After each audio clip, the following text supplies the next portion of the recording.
So let me ask you one thing. Do you feel indestructible right now? Do you feel like no matter who comes in to break your heart and disappoint you and give you the exact opposite of your desire, you will remain indestructible? Because this very characteristic, this self-concept, is what will actually magnetize everything to orbit around you. Even the most unrealistic desire that you have, such as superficial things. I want to go on this kind of date. I want this kind of guy. I want this kind of career. I want this kind of lifestyle. And the minute that you tell the universe that if they give you the opposite of that, a broke bank account, a guy who disappoints you, or no guys at all, or people not your type hitting on you, a job that underpays you, people who mistreat you, friendships that are transactional, and everything just feels disappointing, you remain indestructible. Because if you can't remain indestructible, then you stay in that condition forever. And today, guys, we're not going to stay in that condition. Screw that condition. We're going to rise above it. And the first key to creating an indestructible self-concept is to actually decide that you've had enough. You've had enough of losing the game of life. You've had enough of letting yourself be that extra, be that little accessory to other people's lives that they can throw around or wear anytime they want to. I want you to decide that you really get to be that main thing, the main course, the main character, the main gadget, the main everything, and you are the center of your own reality. So therefore, people have to meet you where you are and not you having to chase them with where they are and still not get what you want. The first key to building an indestructible self-concept is to realize your worth, that you're not worthy because you achieved things, but you're worthy because you are you. You are Josh, you are Emily, you are Amy, you are whoever you are. That's what makes you worthy. If you disregard the fact that you just existing as you are is not enough, therefore you'll start making incongruent decisions that sabotages you from living your dream life. So one thing I used to ask myself is that our family is kind of connected to certain people who is then connected to this celebrity, this Thai celebrity that I really, really like, and she's 3 years younger than me. And since 4 years old, she was offered commercial gigs. So she was doing commercials for a baby product. Then as she became a teenager, she got to star in this ghost movie, this Thai ghost movie. And I think she was only 14 when she started in that movie. And the main character of that movie is my mom's long-term friend. But he is a very, very reputable figure in Thailand. And I remember watching that film with my family and thinking, wow, this chick is so pretty. She's really pretty. She's naturally pretty. Her skin is beautiful. And I really like her. And then a year later, she then gets started in this other movie where it's broken down into 3 little series in one movie. And in the last series of that movie that she's in, there is also another K-pop idol who's Thai, who featured in that movie. This was like a decade ago.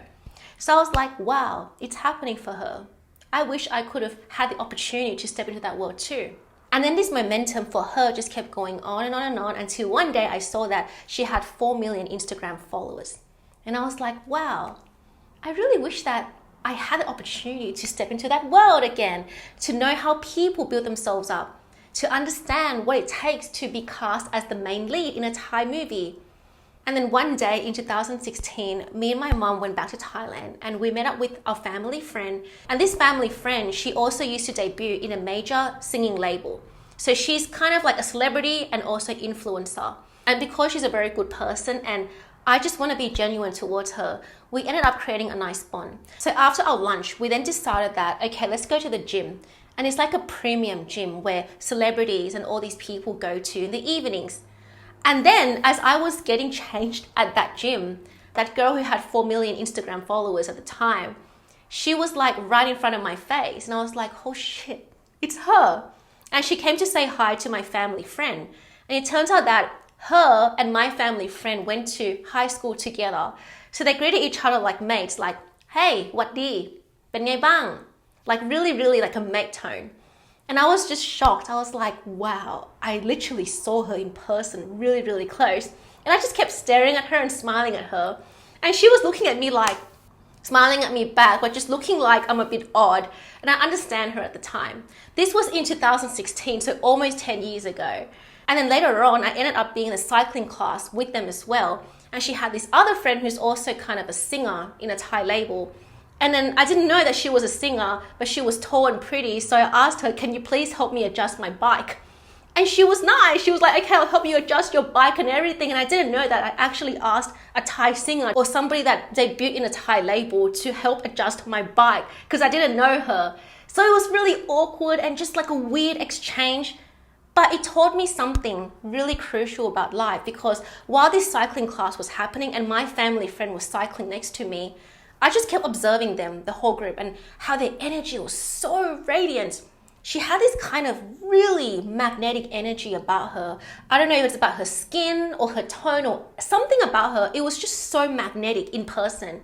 And I can't explain what it is. And this magnetic frequency was something that I also felt from my family friend.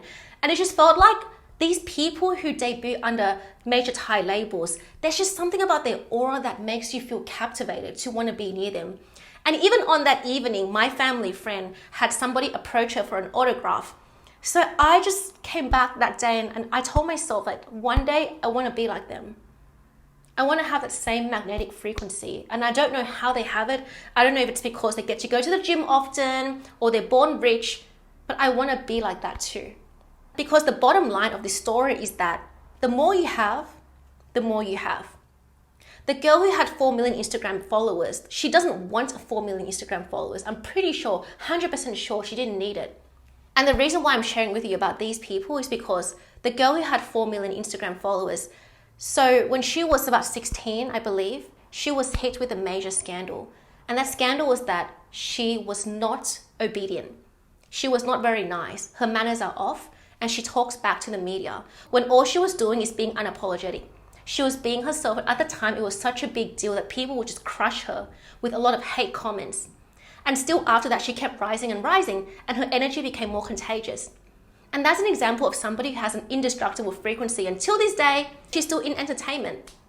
And that is because as a 16-year-old at the time, and she got bashed online, and all these other controversies that she kept facing later on, she doesn't let it destroy her self-concept.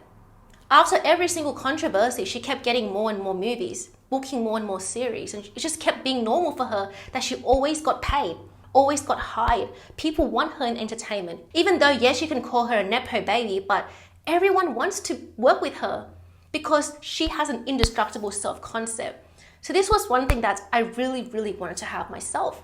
So I came back to ask me, how can I embody the same thing without having the same privilege? Is it possible? Is it possible for me to live in a more scarce environment? For me to have way less friends, nothing built, no personal brand built? Can I still embody the same frequency? And the answer is yes. It's a mental decision. It's a mental decision that no matter where you are born, no matter what your environment says about you, you're not going to let it crush you. I used to be envious of people like her who are Nepo babies and they get handed the jobs since they were young. But what I didn't realize is how hard it is to be a celebrity, especially a teenage, and have people bashing you online when you're young and still rise above it. And because she chose to rise above it, that's why people keep paying her and offering her gigs. And because now it's been like a decade since that time, I finally realized that a person with an indestructible self-concept will never let outer conditions sway their identity. If you see yourself as a winning person who everybody hires, if you see yourself as somebody that people love and genuinely love amidst you experiencing people bashing you online or some snarky comments, you're not going to get swayed. And therefore, this makes reality nervous. Now it's hard to mess with you. It's hard for people to box you into their own limitations because you chose now, who are you? Are you going to allow yourself to be easily defeated by the smallest thing, like a guy ghosting you or people being mean to you, when there are other people out there literally getting bashed and a bunch of hate trains and comments like that, and they still rise above it? And I ask myself this as well. If other people are experiencing so much more harsh reality being in the limelight, what can you do to build an indestructible self-concept? And again, the key is to claim it. Claim that you are that identity. But not only that, you want to then have supporting actions that makes it easier for you to believe that you are indestructible. For me, that action is gymming. For me, that action is working out, going to swim, working on my fitness, doing my morning meditations. All those supporting actions makes it easier for me to believe that even if there's a fine coming up, even if there are problems coming up, it cannot shake my identity. Because honestly, if you perceive all the adversities and the universe's test as just minor, as something that can't break you, then that is when you make reality so nervous. In her case, every single time she rose above it, she kept getting offered jobs, modeling jobs, photo shoots, movies, series. And so when I brought all this awareness back into my life, I then asked myself, okay, how can you really anchor yourself in this energy, even if you don't have 4 million Instagram followers? Even if you're not perceived to be so wealthy and you don't get to party or go out the way that others get to. But how can you still bring that energy into your life where it's filled with life force? It's so contagious. You are pretty from inside out. Even though she has plastic surgery, but before that, she was still very beautiful because of her energy. So therefore, if you ever see examples of people that win, how can you bring that energy back to make your life indestructible as well? If you can see the pros and cons in everybody's lives, down to people like Kendall Jenner, down to Kardashians, down to all these people, and yes, you see the upside of their life, but you also understand the downsides of being them, you will start to see that the problems that you experience as a normal person is actually minor. Now, of course, this is not about bypassing and suppressing your emotions, that the things that you experience are minor compared to other celebrities. But what I'm trying to say is that other people in the limelight have it harder, I think. They have to deal with so many things but still keep up their beauty and their image. Otherwise, they lose their jobs and lose their reputation. But as a normal person like myself, when I started getting perspective about what do famous people go through, I started to see all the problems I went through as, yes, they were impactful, but they don't have to be a major trauma. It doesn't have to be a trauma at all. It's actually quite minor. Getting fined, getting ghosted, heartbreaks, people not accepting me, jobs not getting back to me, pimples, unideal bodies, unideal life situation. It's not a trauma. It doesn't have to be a trauma. So you get to literally decide, are you bigger or smaller than your problem? Are you bigger than the problem that seems so insurmountable that it has to crush you? Or are you going to be the person that raises your frequency to crush that problem? Crush it every time by raising your frequency. And it's not about being really happy, but it's about being elevated above it. It's about seeing everything from a neutral lens, that the problem is not there to crush you, but it is there to teach you how to crush it.